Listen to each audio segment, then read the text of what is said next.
Title: My daughter brought me a tape with my wife's name on it, her hands shaking. I was scared she had found our private tape. Dad, I know it's sick, but you need to watch this, she said. When I played it, my hair stood on end as I realized who the man was. Dad, sorry, but there's one more thing you need to know. My heart frozen. Start. Her hands trembled when she gave it to me. A plain black VHS cassette. My wife's name scribbled in red ink across its spine. Dad, I know it's sick, but you need to watch this, my daughter whispered, her voice cracking. I stared at her. My first thought was filth, our filth, something private, stolen, exposed. Shame and fear clenched my chest. But when I slid the tape into the player and the screen flickered to life, what I saw froze me in a way no shame ever could. My wife, naked, but not with me, with someone else. The man turned his face toward the camera, and every hair on my body stood on end. It was my brother.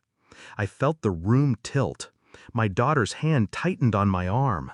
Dad, sorry, but there's one more thing you need to know. Her words hung like a blade over my throat. I couldn't breathe, couldn't think, only stared at the grotesque betrayal on the screen.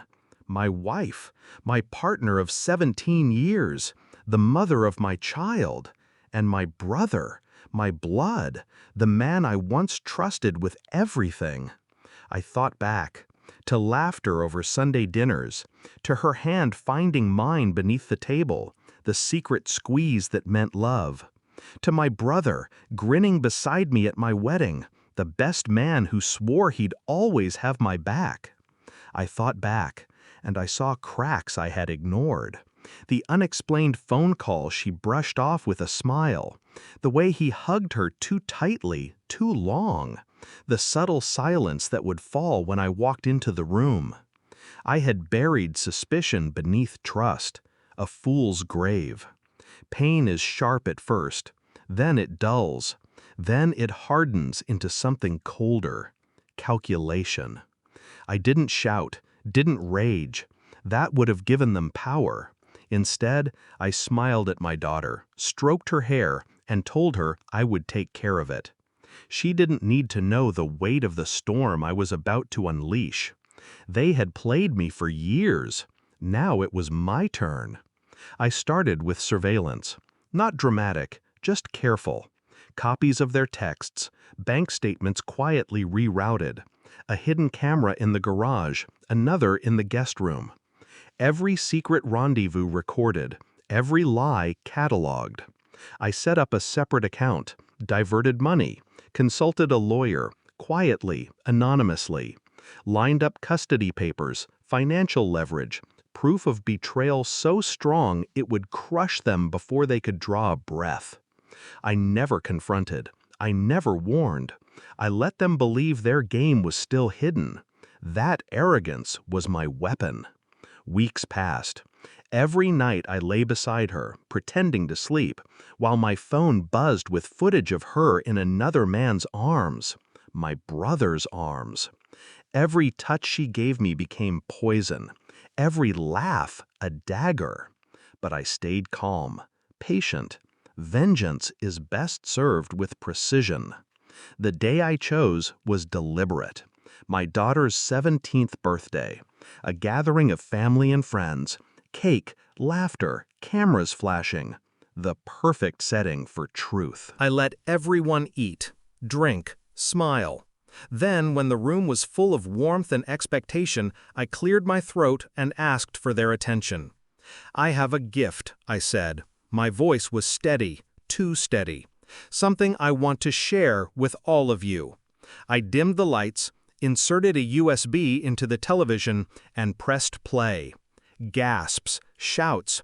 My wife's face appeared on the screen. My brother's too. Bodies entwined. Moans filling the room. The silence that followed was worse than the noise. My daughter looked away, tears streaming down her cheeks. My mother covered her mouth. My father cursed. My brother went pale.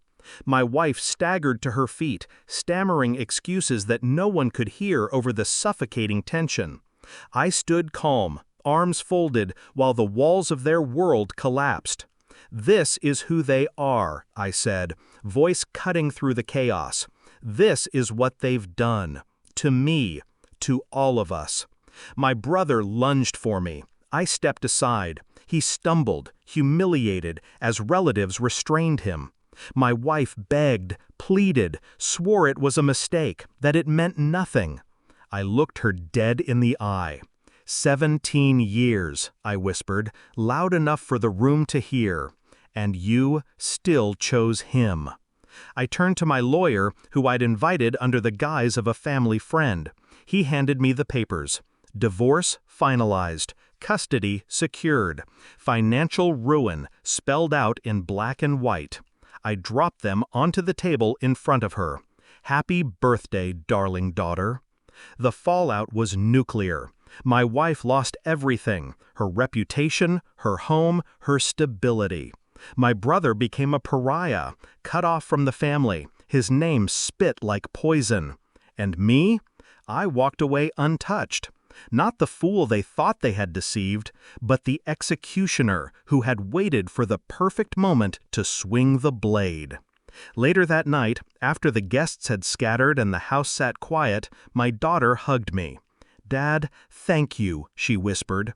I kissed her forehead. "Never thank me for justice," I said. "It's not kindness, it's survival." Now, when I think back, I don't feel pain. Not anymore. Only clarity.